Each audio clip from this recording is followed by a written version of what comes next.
নাহিদা সুলতানা বৃষ্টির মরদেহ গ্রামের বাড়ি মাদারীপুরের চর গোবিন্দপুরে পৌঁছেছে। শেষবারের মতো তাকে দেখতে জড়ো হয়েছেন স্বজন ও পাড়া প্রতিবেশীরা।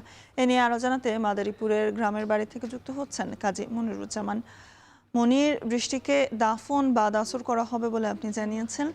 বর্তমানে আসলে সেখানে কি কার্যক্রম চলছে এবং দাফনের আনুষ্ঠানিকতাও বা কখন নাগাদ শুরু হবে? স্বর্ণা, কিছুক্ষণ আগে বৃষ্টিকে বহন করা যে অ্যাম্বুলেন্সটি, সেই অ্যাম্বুলেন্স থেকে বৃষ্টির যে কফিনটি, মরদেহ রাখা কফিনটি বের করা হয়েছে এবং উঠোনে বের করার পরেই কিন্তু স্বজন এবং পাড়া প্রতিবেশীরা সেই কফিনকে ঘিরে তাকে শেষবারের মতো একটু দেখার চেষ্টা করছেন। যদিও কফিন খুলে দেখার সেই সুযোগ এখানে নেই, তারপরও তারা চেষ্টা করছেন। আমরা দেখছি স্বজনরা কান্না করছেন। এই পরিবেশটা এখন বলবো যে এই গোবিন্দপুর এলাকার বাতাস এখন কিন্তু ভারী হয়ে উঠেছে। আমরা দেখছি যে ঢলে ঢলে মানুষ আসছেন এবং তারা কিন্তু শেষবারের মতো দেখা এবং এই বৃষ্টির যে আত্মার মাগফিরাত কামনা করছেন, আমরা এমনটা লক্ষ্য করছি। আর আনুষ্ঠানিকতার কথা যদি বলি, দাফন হবে এখানে আসর নামাজের পর।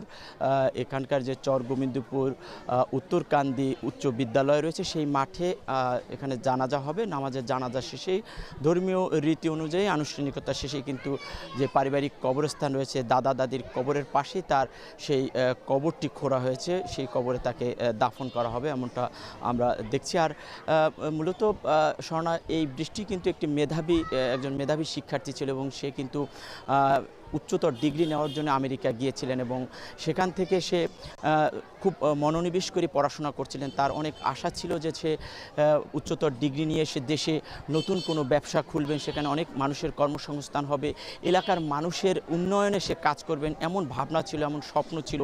সে তার বাবা এবং মাকে বলেছিলেন যে তার যে বাড়িটি করা হয়েছে সেখানে যাতে সেই বাড়িটি তার নামে করা হয়, সেখানে ডক্টরেট ডিগ্রি লেখা থাকে, যে ডক্টরেট ডিগ্রিধারী বৃষ্টির বাড়ি এটি, এরকম তার স্বপ্ন ছিল, ধারণা ছিল।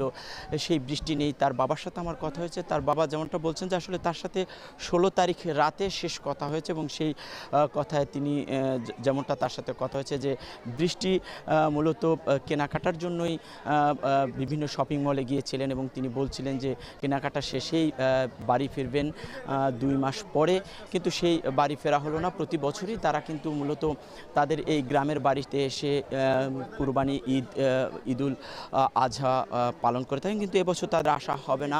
আমরা লক্ষ্য করছি যে সেই কষ্ট, সেই বেদনা নিয়েই কিন্তু মা বাবা আত্মীয় স্বজন কিন্তু সেই বারবার সেই কথা বলছেন এবং কান্নায় ঝরে পড়ছেন।